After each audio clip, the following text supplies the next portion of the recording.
In the early hours of July 4th, 2025, Russian forces launched one of the largest aerial assaults on Ukraine, deploying over 550 air attack assets including drones, ballistic missiles, and hypersonic weapons. The massive attack was likely a response to the Ukrainian missile strikes on Donetsk and Luhansk, with drone strikes deeper in the rear. The primary target was Kyiv, where a devastating combination of kamikaze drones, Iskander ballistic missiles, and Kinzhal aeroballistic missiles struck multiple locations across the capital. Fires engulfed the city. Some of them were recorded near the National Security Service Academy, which reportedly suffered significant damage. A series of strikes hit critical infrastructure, including the Vasilkiv and Zelyony airfields and energy facilities, exacerbating power outages. Satellite imagery confirmed large-scale fires, while Ukrainian air defenses struggled to intercept the barrage, officially acknowledging the downing of only 56% of incoming threats. Ukrainian social media channels highlighted the ineffectiveness of its air defenses, with many drones and missiles reaching their targets unchallenged.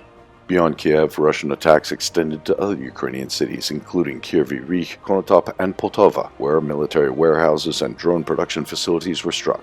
Drone strikes on energy infrastructure in Belitskoye disrupted power supplies to frontline areas. Meanwhile, Ukrainian forces retaliated with limited strikes on Russian regions, including Azov and Sergiev Posad, reportedly causing civilian casualties and damaging industrial sites. Kiev's main beggar ZELENSKY, who traditionally escaped from the country to Europe during the massive attack, seized the moment to add fuel to the conflict and call for stricter Western sanctions against Russia, urging the US and EU to crush Russia's economy. However, his appeals contrasted with growing domestic frustration over Kiev's inability to secure any military victories or establish any reliable air defense. Zelensky is accused by his own people of prolonging an unwinnable war while the civilians bear the brunt of escalating strikes. Amid the violence, Moscow persists with diplomatic efforts. Russian President Vladimir Putin and his U.S. counterpart Donald Trump held a phone discussion. Moscow insists on reaffirming its openness to negotiations, though Russia will not abandon its strategic objectives.